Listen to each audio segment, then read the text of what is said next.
ज़्यादा समय ना लेते हुए हम अपने इस टॉक शो की शुरुआत करते हैं। सबसे पहला दीदी मेरा प्रश्न ये रहेगा कि शिवरात्रि जो हम मनाते हैं, तो सबसे पहले तो ये समझते हैं कि शिवरात्रि का आध्यात्मिक मीनिंग, एक्चुअल मीनिंग क्या है, शिवरात्रि क्यों कहते हैं? क्योंकि हम बचपन से ये देखते आए कि शिव और पार्वती जी का ब्याह हुआ, ये कहा जाता है, इसीलिए शिवरात्रि मनाते हैं, उनकी एनिवर्सरी है, ऐसा मनाते हैं। लेकिन हम शिव जयंती भी कहते हैं यहाँ पर, तो फिर उसका डिफरेंस क्या है और उसका एक्चुअल मीनिंग आप ज़रा हमें विस्तार से समझाइए। ओम शांति, ओम शांति, ओम शांति। आज के इस सुंदर पावन पर्व पर आप सभी का बहुत बहुत स्वागत है। हम सभी यहाँ शिवरात्रि मनाने के लिए इकट्ठे हुए हैं। तो शिवरात्रि का अर्थ जब बताने की बात कर रहे हैं तो हम देखते हैं कि शिव के पीछे रात्रि शब्द बोला जाता है। हर एक देवी देवताओं की जयंती मनाते हैं, लेकिन शिव की रात्रि क्यों मनाते हैं? कभी हमने ऐसा सोचा नहीं है। रात्रि एक अंधकार का सूचक है। परमात्मा शिव जब आते हैं तो कलयुग रूपी रात्रि पर आते हैं। वो एक दिन वाली रात्रि नहीं, लेकिन बेहद की रात्रि। जब सभी के संस्कार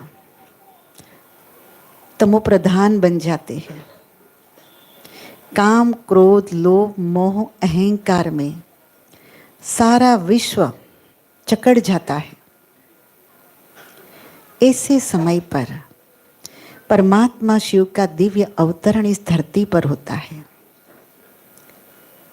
और जब परमात्मा आते हैं तो पहले तो अंधकार में से हमें प्रकाश की तरफ ले जाते हैं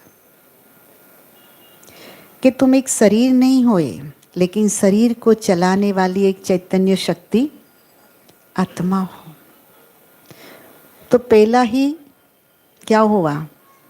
जगाना शुरू किया परमात्मा ने, क्योंकि सभी घोर अज्ञानता की निंद्रा में सो गए हैं। अपनी पोस्ट, पोजीशन, नाम, ये सब कुछ क्या है? अज्ञानता है। और इस अज्ञानता से परमात्मा आके हमें जगाते हैं और जगा के फिर से हमें अपने ओरिजिनल स्वरूप में ले आते हैं। जब ओरिजिनल स्वरूप में लाते हैं तो याद आता है कि मेरा जो स्वरूप है वो तो शांत स्वरूप है, प्रेम स्वरूप है, आनंद स्वरूप है। किसका? तो कि आत्मा का। तो ये हुआ जागना। तो इसीलिए इतना सुंदर कर्तव्य जब भगवान आके इस धरती पर करते हैं तो उसकी यादगार में हम शिवरात्रि मनाते हैं। इसीलिए शिवरात्रि शब्द गाया जाता है, अंधकार का सूचक। जी दीदी, थैंक यू दीदी। इसमें मैं एक छोटा सा ऐड करूं, जैसे हम शिव और पार्वती जी का ब्याह दिखाते हैं, तो इसमें यहाँ पर आके ये समझ में आता है कि आत्मा का परमात्मा के साथ मिलन, दैट इज़ द मैरिज जो हम बात करते हैं कि शिव और पार्वती का ब्याह, यानी कि शिव और शक्ति का मिलन। इसीलिए भी हम भक्ति में ये मनाते हैं। क्योंकि आत्मा परमात्मा अलग रहे बहुत काल। जब तक आत्मा का परमात्मा से मिलन नहीं होगा तब तक आत्मा शक्तिशाली कैसे बनेगी? कौन सी पार्वती? शिव और पार्वती का विवाह बताया। पार वतन में रहने वाली आत्मा जब नीचे आके पाठ बजाती है तो धीरे धीरे धीरे धीरे वो आत्मा जब डाउन हो जाती है, कलयुगी स्वभाव संस्कार वाली बन जाती है, तब परमात्मा उस पार्वती, आत्मा रूपी पार्वती को जगा के उसको अपना बना लेते हैं, और जब अपना बनाते हैं तो उनके गुण और शक्ति भी आत्मा को प्रदान कर लेते हैं। तो इसीलिए शिव शक्ति का गायन है। दूसरा प्रश्न मैं दामिनी जी से पूछना चाहूँगी। जो हम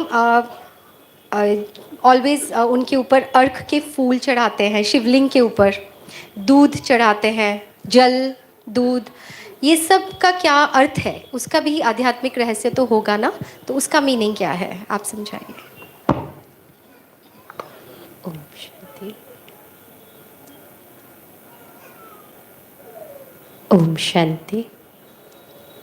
शिवरात्रि पर हम सब शिवलिंग पर ह्यूमन जो भी रिचुअल्स हैं, तो हम जो शिवलिंग के ऊपर चढ़ाते हैं, अक के और धतूरे के फूल जो चढ़ाते हैं, कहा जाता है वो विषैले होते हैं।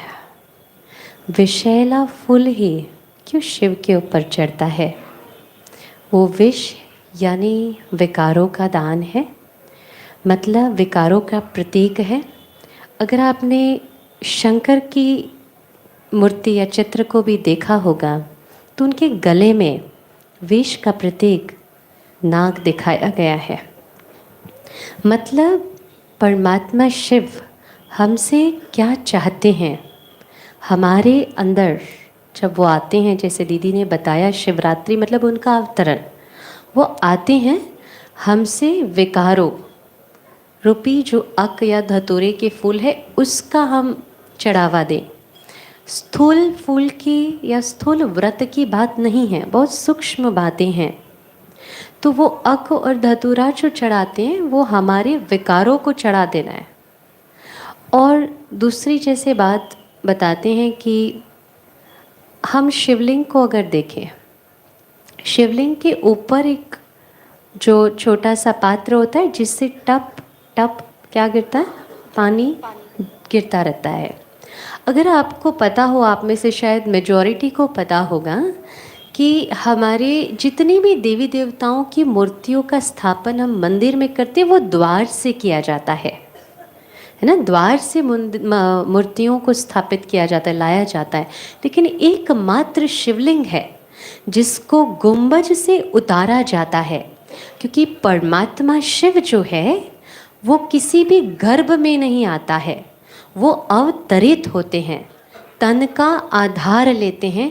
इसलिए जो ऊपर से वो दिखाया गया वो भी अवतरण का प्रतीक है, कभी द्वार से नहीं लाया जाता। शिवलिंग की स्थापना भी जो है वो ऊपर से गुंबज से उतार के की जाती है।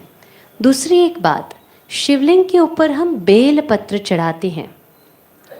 3 पत्ते होते हैं, वो 3 पत्ते यानी कि परमात्मा शिव की 3 बहुत विशेष रचनाएं, ब्रह्मा, विष्णु, शंकर। ब्रह्मा जो सृष्टि की स्थापना करते हैं, विष्णु यानी पालना, और शंकर द्वारा विनाश। परमात्मा शिव ये 3 कर्तव्य कराते हैं, इसलिए कर्तव्यवाचक प्रतीक के रूप में हम 3 बेल पत्र उनके ऊपर चढ़ाते हैं। और 3 लकीरें, 3 लकीरें इसलिए दिखाई गई हैं शिवलिंग के ऊपर क्योंकि वो आदि, मध्य और अंत का ज्ञाता है, भूतकाल, वर्तमान और भविष्य का जानी जाननहार है। इसलिए 3 लकीरें और बीच में एक आंख दिखाते हैं। तो वो मनुष्य आत्माओं को बुद्धि रूपी तीसरा नेत्र प्रदान करते हैं, इसलिए वो आंख दिखाई गई है कि वो त्रिनेत्री भी है। Thank you. बहुत सुंदर। और इसीलिए त्रिमूर्ति शिव भी कहते हैं। त्रिमूर्ति शिव क्योंकि ब्रह्मा, विष्णु, शंकर के भी वो रचयिता हैं। जी, बहुत बहुत धन्यवाद। दीदी, आपसे एक और प्रश्न पूछना चाहूँगी कि शिव और शंकर को हम सेम मानते हैं कि शिव और शंकर, और कन्फ्यूजन भी है कहीं ना कहीं। शंकर को ही, मूर्ति को हम देखते हैं, हम शिव कहते हैं। तो आप थोड़ा इनका अंतर ज़रा समझाएंगे? हाँ जी, जैसे शिव और शंकर को हम एक मानते हैं, कहीं समझते हैं कि अलग है। जब हम 3 बिलपत्र चढ़ाते हैं तो हम परमात्मा शिव को त्रिमूर्ति शिव भी कहते हैं।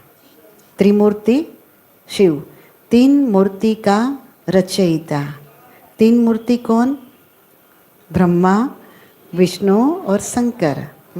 हम कहते हैं ना, ब्रह्मा देवताय नमः, विष्णु देवताय नमः और शंकर देवताय नमः। लेकिन जब शिव की बात आती है तो क्या बोलते हैं? शिव परमात्माय नमः। वहाँ देवता शब्द नहीं बोलते हैं हम। तो शिव पिता है, शंकर आकारी देव पुरुष है। तो कोई भी देवी देवता है जो शरीरधारी है ना, उसको परमात्मा नहीं कह सकते हैं। परमात्मा एक ही होता है जो सभी का पिता है। लेकिन हम यहाँ देखें, शंकर का पोस्चर देखो तो हाथ में माला है, आंख बंद है, किसी का ध्यान कर रहे हैं। किसका ध्यान कर रहे हैं? ऐसे बैठे हैं ना, कैसे बैठे हैं? शंकर जी कैसे बैठते हैं? ऐसे, हाथ में माला। अभी आप सोचो कि वो भी किसी को याद कर रहे हैं। इसका अर्थ क्या हुआ कि उससे भी कोई पावरफुल है, तभी तो उसका वो ध्यान धर रहा है ना। इसीलिए शिव और शंकर अलग है, एक नहीं है। एक पिता है, एक बेटा है ना। तो शंकर और शिव, इसीलिए शंकर के आगे शिवलिंग होता है। लेकिन हम दोनों को एक ही समझ लेते। भारतवासी एक छोटी सी गलती यहाँ कर देते हैं, शिव और शंकर को मिला दिया है। जैसे 12 ज्योतिर्लिंगम में आप जाओ, कहीं आपको शंकर नहीं दिखाई देगा। क्या दिखाई देगा? शिवलिंग ही दिखाई देगा, क्योंकि शिव को अपना शरीर नहीं है, बॉडी नहीं है। त्रिमूर्ति शिव, त्रिनेत्री शिव और त्रिकालदर्शी शिव, ऐसा हम बोलते। हम देखते हैं ना शिवलिंग पर तो 3 लाइन होती है, बीच में एक पॉइंट होता है और 3 बिली पत्र चढ़ाते हैं। सीधा हिसाब है ना कि त्रिमूर्ति शिव, तीन मूर्ति शिव मतलब 3 देवों को रचने वाला। फिर त्रिकालदर्शी शिव, तीनों कालों को जानने वाला। जो जानता है वही दूसरे को बताएगा। और तीसरा नेत्र प्रदान करने वाला, इसीलिए बीच में बिंदी है। त्रिनेत्री, किसको तीसरा नेत्र देते हैं? सभी को। शंकर को तो देते हैं, लेकिन सभी को देते हैं। मनुष्य आत्मा का पिता है वो, इसीलिए हमको तीसरा नेत्र देते। जैसे अभी हमने बताया कि आप 10 घंटा दो। अब क्यों आपके पास 10 घंटा मांगा हमने? क्यों समय का दान मांगा? उसके पीछे का कुछ तो रहस्य है ना। ये पूरा आप, परमात्मा आपको तीसरा नेत्र दे देगा। जब तीसरा नेत्र मिल जाएगा तो आप त्रिकालदर्शी भी बन जाओगे, है ना। तो सारा कर्तव्य जो है परमात्मा का, वो परमात्मा ब्रह्मा, विष्णु और शंकर के पास कराते हैं। इसीलिए शिव निराकार है, शंकर आकारी देव पुरुष है। शिव का अर्थ है कल्याणकारी, शंकर का अर्थ है विनाशकारी। शिव कहाँ का रहने वाला है? परम धाम का रहने वाला है। और शंकर कहाँ के रहने वाले हैं? सूक्ष्म लोक। परम धाम और स्थूल लोक के बीच में एक सूक्ष्म लोक है, जहाँ ब्रह्मापुरी, विष्णुपुरी और शंकरपुरी है। लेकिन उसके भी आगे ऊपर शिवपुरी है। जो हम आत्माएं वहाँ से यहाँ नीचे आती है और पाठ बजाती है और वापस ऊपर जाना है। इसलिए हम कहते हैं हम कहाँ से आए, तो कहेंगे हम ऊपर से आए। जाना कहाँ है? ऊपर। आए कहाँ से? ऊपर से। जाना कहाँ है?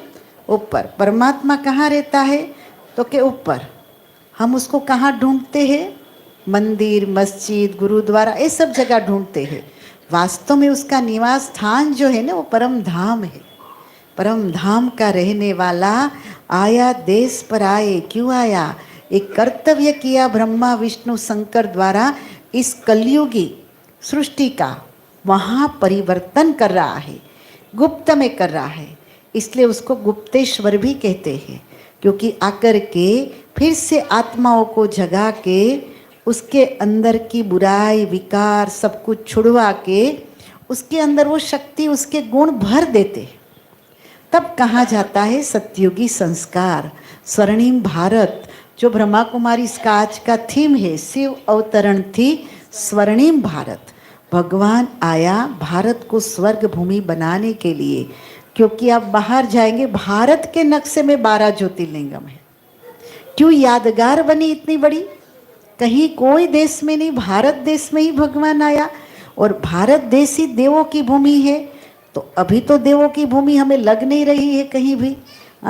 तो भगवान आएगा तो क्या करेगा? सत्य धर्म की स्थापना का जाएगा और अधर्म का विनाश करेगा। तो सत्य धर्म की स्थापना कहाँ करेगा? यहाँ। अधर्म का विनाश कहाँ से हो जाएगा? यहाँ से। तो परमात्मा अधर्म का विनाश जरूर कराते, लेकिन परमात्मा को कराने के लिए तकलीफ नहीं है। क्यों? क्योंकि परमात्मा आते सत्य धर्म की स्थापना करने। अभी टोटल अंधेरा हो जाए, खाली एक स्विच लगेगी, लाइट हो जाएगी।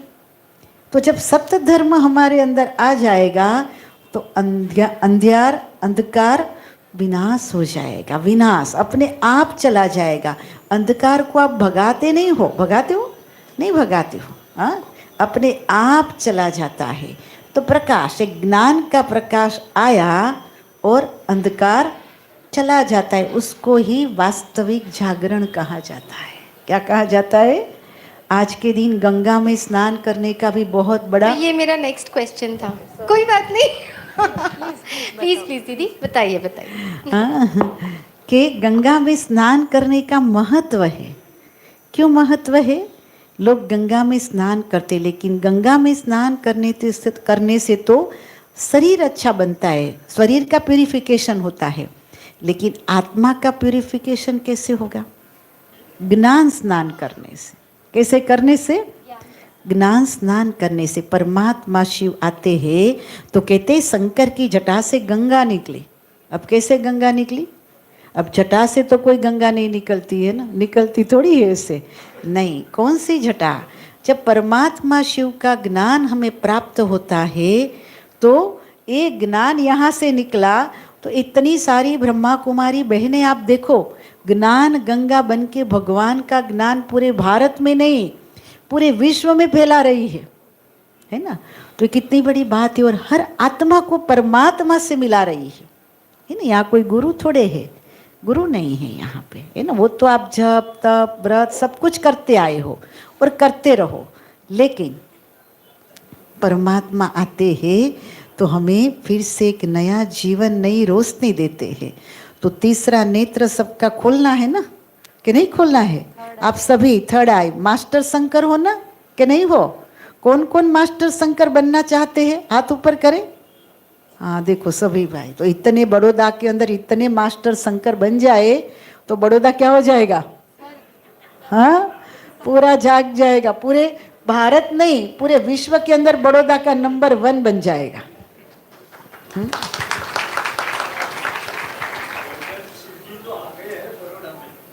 हाँ जी, हाँ जी। शंकर जी की प्रतिमा को गोल्डन बनाया है ना, क्योंकि आप सभी शंकर हो ना।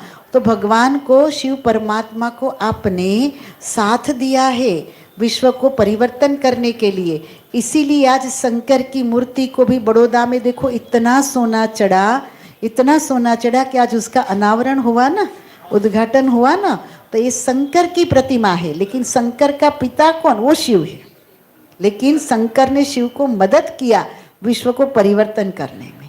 इसीलिए इतना शंकर का भी इतना ही यादगार है। लोग धूमधाम से बाप बेटे को एक समझ के भी पूजते हैं। तो बाप और बेटा दोनों है ना। कौन है? शिव और शंकर, बाप और बेटा है। थैंक यू दीदी, बहुत ही सुंदर समझाया। तो मेरा यही मुझे जो कहना है कि वो आते हैं हमें जगाने, और जैसे हम कहते हैं ना कि स्वर्ग पधार गए, जब कोई शरीर छोड़ दे तो हम कहते हैं ना वो स्वर्ग लोक चले गए। एक्चुअली ऊपर परम धाम है, स्वर्ग यहीं है। हम कहते हैं ना स्वर्ग और नर्क यहीं है। तो अगर स्वर्ग ऊपर है तो फिर अभी क्या है? नर्क हुआ ना, तभी तो कहा कि स्वर्ग। तो वो कहते हैं नहीं, स्वर्ग भी यहाँ है और नर्क भी यहीं है। स्वर्ग भी हम बनाते हैं, नर्क भी कैसे बना? हम सब ने ही तो बनाया अपनी सोच से, अपने कर्मों से। तो कलयुग आ गया और अभी वो आ गए, हमें पढ़ाई पढ़ाते हैं कि हमें हमारी ओरिजिनलिटी रियल आइडेंटिटी से मिलवाते हैं कि आप जो हो वो ये नहीं हो, आप ये एनर्जी हो, बहुत ब्यूटीफुल हो, डिवाइन शक्ति हो। तो जब हम अपने आप को पहचान जाते हैं, ज्योत से ज्योत जग जाती है, तो अपने आप ही कलयुग भी सतयुग में बदल जाता है। यही यहाँ पर हमने सीखा है। तो ऐसे ही एक लास्ट क्वेश्चन, जो अभी जागरण की दीदी बात थोड़ा आप फिर से समझाएंगे कि हम पूरी रात भक्ति में शिवरात्रि के टाइम पूरी रात 4 प्रहर पूजा भी करते हैं और जागरण करते हैं पूरी रात। तो ये आखिरी प्रश्न है, वो ध्यान से सुनेंगे और उसके बाद एक बहुत प्यारा सा ड्रामा प्ले है आपके लिए, वो ज़रूर देखेंगे। दीदी बताइए। देखो, एक बहुत सुंदर बात बताऊँ आपको शिवरात्रि के बारे में, जिससे आपको बहुत सारी बातें क्लियर हो जाएगी। हर देवी देवताओं के मंदिर में क्या चढ़ता है? फूल, बहुत अच्छे अच्छे गुलाब के फूल। हाँ, और दामिनी बहन ने बताया ना कि शिव के मंदिर में क्या चढ़ता है? धतूरा और अक के फूल चढ़ते हैं। देवताओं के मंदिर बहुत खूबसूरत होते हैं, शिव के मंदिर इतने खूबसूरत नहीं होते हैं, बहुत साधारण। कहीं पहाड़ियों पर भी होते हैं, फिर उसका कोई आसन नहीं होता है। अब देखो एक एक चीज़ को, तो उसका ऊपर से अवतरण होता है, तो ये भी दामिनी बेन ने क्लियर किया। लेकिन एक बात मैं इसमें बताना चाहूँगी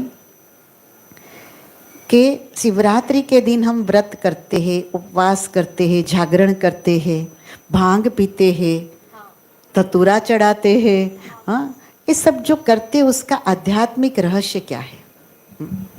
जैसे कहते हैं परमात्मा शिव कलयुग रूपी रात्रि में आते हैं।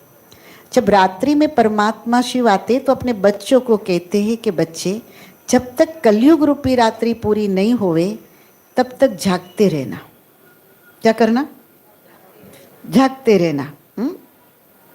कौन सा जागरण है? 2 आँखों का जागरण, वो तो सभी करते हैं। चोर भी करेंगे, जिसके घर शादी वो भी करेंगे, जो बीमार है वो भी करेंगे, सभी करेंगे। लेकिन कोई एक रात्रि की बात नहीं है। परमात्मा आते तो जब तक कलयुग रूपी रात्रि पूरी नहीं होती है तब तक जागरण करना, अर्थात स्वयं को आत्मा समझना, ये जागरण करना। क्या समझना? आत्मा समझना, ये जागरण करना। लेकिन हमने एक दिन शिवरात्रि मनाई ना, तो 2 आँखों का जागरण किया। तो 2 आँखों के जागरण की ये बात नहीं है। दूसरा, भगवान आते हैं कलयुग रूपी रात्रि में, तो कहते जब तक कलयुग रूपी रात्रि पूरी नहीं होती है तब तक उपवास करना। हमने क्या किया? एक दिन उपवास किया। भगवान कहते ऊपर वास करना। कहाँ करना? कहाँ रहता है वो? ऊपर। तो फिर जाना कहाँ पड़ेगा उसको याद करने? ऊपर जाना पड़ेगा ना। सीधी मेथड बताती हूँ कि पीयूष साबेन, आपके मदर फादर कहाँ रहते हैं? बताओ। नहीं, शरीर के यहाँ, लेकिन कहाँ पे? बड़ौदा में। तो हाँ, महाराष्ट्र में। महाराष्ट्र में जगह कौन सी? हाँ, नागपुर। हाँ, अभी कहाँ पहुँच गए आप? हंस रहे, देखो नागपुर पहुँच गई वो। क्यों? मेरे मदर फादर नागपुर रहते हैं, तो नागपुर दिखाई दिया, वहाँ घर दिखाई दिया, उसमें मदर फादर दिखाई दिया। तो मन और बुद्धि से उसने याद किया अपने माता पिता को। ये शरीर के माता पिता की बात है। आत्मा का माता पिता कहाँ रहता है? परम धाम। तो उसको भी कितनी सेकंड में आप याद कर सकते हो? 1 सेकंड में।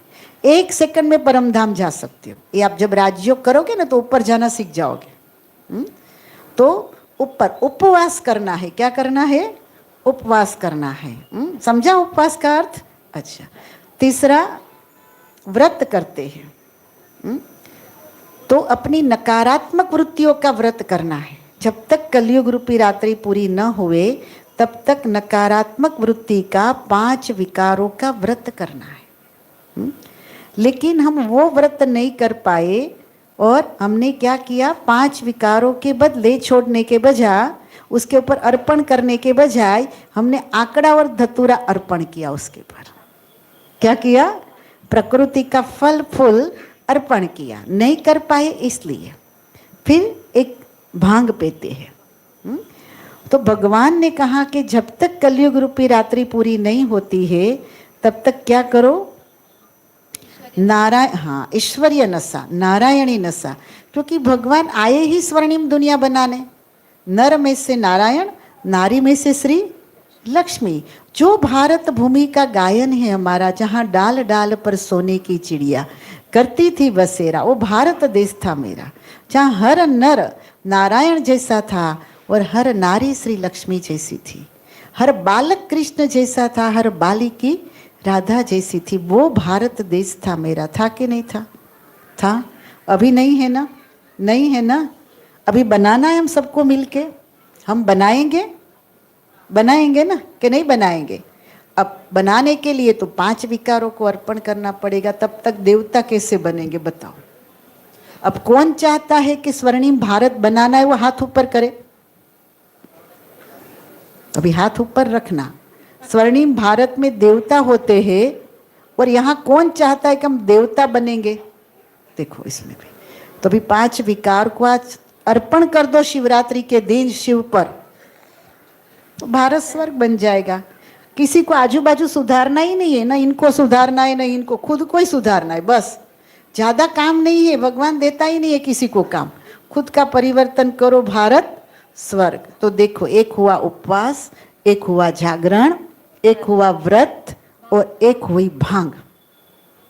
ये 4 चीज करते हो ना? तो 2 मिनट, हाँ 2 मिनट मैं पूरा करूँ इसको, आपको क्लियर हो जाएगा। तो भगवान ने हमें ये चढ़ावा चढ़ाने के लिए बोला था। हाँ, दूसरा एक परमात्मा का नाम, शिव का नाम निर्वैर है ना, कि भाई किसी से वैर नहीं रखना। लेकिन हमने क्या चढ़ा दिया उसके मंदिर में जाके? भगवान शिव को बेर बहुत पसंद है, तो बेर चढ़ा दिया। हाँ, तो देखो भगवान ने बोला कुछ और, हमने किया कुछ और। इसीलिए भारत का मटका जो हीरा जवाहरत से भरा हुआ था ना, इसलिए खाली हो गया। तो देखो, किसी का भी जन्मदिन मनाते हो आप, तो पहले, हाँ, किसी का जन्म होता है ना, तो उसकी पूर्व तैयारी आप 4-5 महीने पहले करते हो, फिर हर साल उसका जन्मदिन मनाते हो। दूसरी चीज़, किसी की शादी होती है ना, तो आप 4-5 महीना पूर्वे उसकी तैयारी करते हो, लेकिन हर साल उसकी मैरिज एनिवर्सरी मनाते हो। भारत आज़ाद हुआ 60-70 वर्ष लगा, लेकिन हर वर्ष आप क्या करते हो? स्वतंत्र दिन मनाते हो। लेकिन भारत में जब भगवान आते हैं तो 100 साल में विश्व को परिवर्तन करके चला जाता है। उसकी यादगार में हम एक दिन शिवरात्रि मनाते द्वापर युग से, समझे? तो आप सोचो कि यादगार है तो जरूर शिव परमात्मा कुछ करके गया, तब तो हम यादगार मनाते। और यादगार में हम एक ही दिन मनाते, ज़्यादा नहीं मनाते। लेकिन यादगार में भगवान ने बोला था कुछ और करने के लिए, हमने कर दिया कुछ और। हाँ, तो इसलिए लास्ट में एक छोटी कहानी बताऊँ आपको कि एक जगह आरती हो रही थी, और जब आरती होती है तो कहते हैं ना, कुछ न कुछ डालते आरती में। तो आरती में एक भाई ने नकली नोट डाली, तो सब हंसने लगे। अरे देखो, सबने असली नोट डाली लेकिन इसने नकली नोट डाली। पुजारी हंस रहा था बहुत प्यार से। कहते, क्यों हंस रहे हैं पुजारी जी? कोई बात नहीं, आज उसने नकली डाली, लेकिन कल क्या डालेगा वो? देने का संस्कार तो है ना। भगवान भी इतना भोला है कि आज मेरे बच्चे नकली चढ़ावा चढ़ा रहे हैं मुझे, हाँ, कल मेरे बच्चे मुझे पहचान जाएंगे तो क्या चढ़ाएंगे? असली चढ़ावा चढ़ाएंगे ना अभी तो, कि नहीं? अभी असली और नकली का पता तो चला कि नहीं चला? कि नहीं चला? तो इसीलिए भगवान ने आपको यहाँ बुलाया। ये तो निमित्त बनी, भाई संगीत संध्या सुनने आना, लेकिन भगवान ने आपको आज शिव जयंती के दिन यहाँ बुला के अपना असली परिचय दिया कि जिसका आप 12 ज्योतिर्लिंगम नहीं लेकिन बहुत सारे नाम है उसके, वो गुणवाचक और कर्तव्यवाचक नाम है, वो आपका पिता है। वह इस धरती पर 87 ईयर्स से आ चुका है। 100 साल में भगवान अपना कार्य करके चला जाएगा। अब 87 ईयर्स हो गया बहना, अब बाकी कितना बचा? 13 साल। कोई भी एक ड्रामा होता है ना, उसकी एक अवधि होती है 3 घंटे की, फिर लास्ट में 10-15 मिनट क्या होता है? बोलो, समझ रहे हैं क्या होता है? और फिर विजय किसका होता है? हीरो का। आप सभी हीरो आत्माएं हो। कौन हो सभी? हीरो आत्माएं हो, है ना। बस अभी कलयुग गया के गया और सतयुग आया के आया। भारत विश्व गुरु बनेगा, फिर से भारत भूमि स्वर्णिम भारत बनेगा और इसमें हम सब चैतन्य में देवी देवता होंगे। ताली बजाओ अपने लिए। कितनी अच्छी ऑफर भगवान ने आपको किया। शिवरात्रि तो पूरा विश्व मना रहा है, भारत मना रहा है, बड़ौदा में भी सब मना रहे हैं, लेकिन आपके लिए जब भगवान ने यहाँ बुलाया तो हर जगह तो दर्शन करते, प्रसाद देते बस। और आज आपको सच्चा ज्ञान मिला। बाप और बेटे का अंतर पता चला कि नहीं चला? किस किस को चला बाप और बेटे का अंतर? वाह, देखो भाई, ये तो भाग्यवान आत्माएं है ना। बेटा शंकर जी है और बाप कौन है? शिव जी है। तो परमात्मा कौन हुआ? शिव। वही सच्चे शिव के साथ मिलन मनाने के लिए तो आपको मैंने आपके पास 10 घंटा मांगा। क्या मांगा? 10 घंटा मांगा। ओम शांति, ओम शांति, ओम शांति। शिव जयंती की सबको बहुत बहुत बहुत बहुत बधाई हो, बधाई हो, बधाई हो। इसीलिए हम शिवरात्रि शब्द नहीं बोलते हैं, हम शिव जयंती बोलते हैं। अब जयंती मनाने आए, इसीलिए दीप प्रागट्य हुआ, बाबा का ध्वज लहराया गया। शिव को हम प्यार से बाबा शब्द बोलते हैं, शिव शिव नहीं बोलते। बहुत तोछड़ा लगता है मुझे तो, है ना। शिव के मंदिर में गए, शिव के मंदिर में अच्छा लगता है क्या? शिव बाबा बोलो। हिंदी में पिता को बाबा बोलते हैं। फिर शिव बोलने की भी जरूरत नहीं है। बाबा, किसका बाबा? किसका बाबा? तनु बेन? मेरा बाबा। बोलो दामिनी बेन, किसका बाबा? मेरा बाबा। मेरा बाबा। मेरा माना कौन? आत्मा। आत्मा का बाबा। शरीर का बाबा हर एक का अलग अलग है, लेकिन आत्मा का बाबा सबका एक है। बहुत बहुत शुक्रिया दीदी। दीदी 1 मिनट के लिए हम साइलेंस जी। में बैठते हैं और अनुभूति करेंगे खुद को यहाँ पर आत्मा देखेंगे। जी, आप चमकता हुआ meditation- सितारा। आप मेडिटेशन कराओ। हाँ जी, आप सभी स्थिर बैठ जाइए, हर जगह से बुद्धि हटा दीजिए। हमारी डॉक्टर दामिनी आपको मेडिटेशन कराएगी, ऊपर ले जाएगी, ऊपर पिता के पास। बाह्य सभी बातों से अपने आप को मुक्त करते हुए अपना सारा ध्यान केंद्रित कीजिए मस्तिष्क के मध्य भ्रुकुटी के बीच। ये मुझ आत्मा का सिंहासन है। स्वयं को देखें। पॉइंट ऑफ लाइट, ज्योति स्वरूप मैं आत्मा मस्तिष्क के मध्य में चमक रहा हूँ। इस शरीर की मालिक आत्मा हूँ मैं।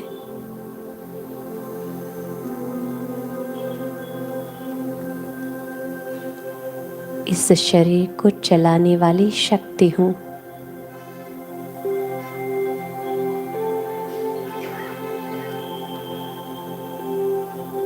मैं आत्मा इस शरीर को यहीं छोड़कर कुछ क्षण के लिए मन बुद्धि से अपने वतन, अपने घर की ओर चलती हूँ। चलिए मन और बुद्धि से चलते हैं अपने प्यारे पिता के पास, देह को पीछे छोड़ते हुए इस स्थूल दुनिया को पीछे छोड़ते हुए सूर्य चांद तारा से भी ऊपर जो हम सब का प्यारा घर है, परम धाम, शांति धाम, जहाँ चारों ओर लाल सुनहरा प्रकाश है। देखे सबसे ऊपर हम सब के पिता प्राण प्यारे शिव बाबा महाज्योति चमक रहे हैं। शिव बाबा से निकलती हुई अनंत किरणें, शक्तियाँ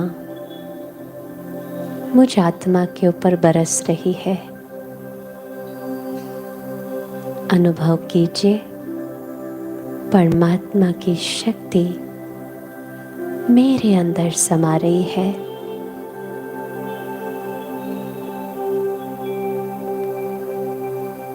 असीम शांति का अनुभव करते हैं।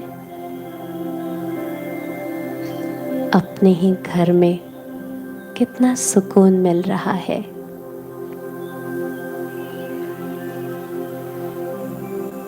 शिव बाबा की शक्तियों को अपने अंदर समेटकर मैं आत्मा वापस अपने स्थूल जगत की ओर यात्रा करती हूँ।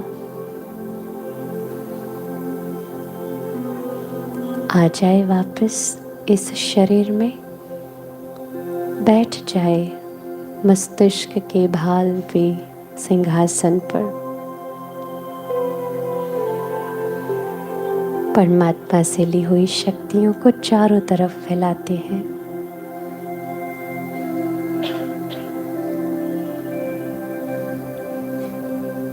शांति की शक्ति,